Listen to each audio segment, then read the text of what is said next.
Problems like this, I think the biggest piece of advice I'm going to give you is to read it slowly and jot down all the information.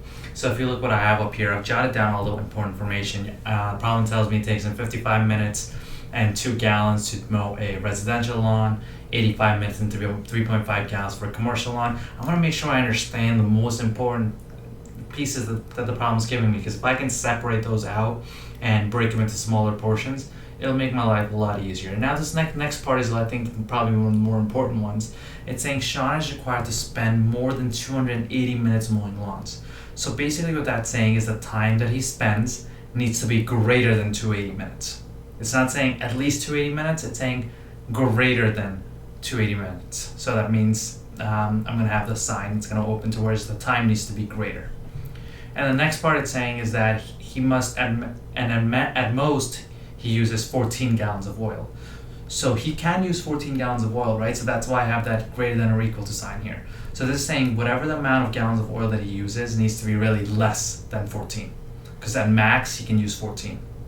So that's why I have this over here. So now if I look at the answer choices, the question is saying which of the following represents the correct system of inequalities.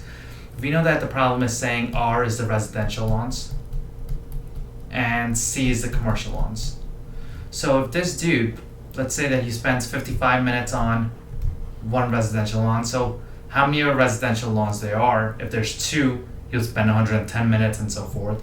And now 85 minutes per commercial lawn. So this will tell me the total amount of time it takes him to mow the lawns, and you know that needs to be greater than 280, because that's where the first one comes in right here.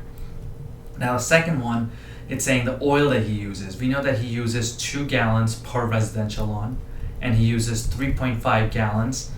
3.5 gallons per commercial lawn. And this, the total number of gallons that he uses here needs to be less than or equal to 14. Because at most he can use 14, so this number just needs to be less than 14. So I built out my 2 system inequalities over here, and now I'm just going to match it up to the answer choices. And this looks like it's going to be answer choice A. Couple of things. If I got to this part right here, one thing that I should have recognized is that one sign needs to be greater than, and the other sign needs to be greater than or equal to sign. So I can automatically eliminate answer choice C.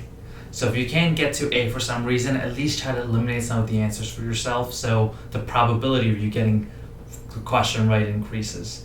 So I could have eliminated C right away because I know it needs to be 2 different signs. But really trying to get to this point gives me answer choice being A.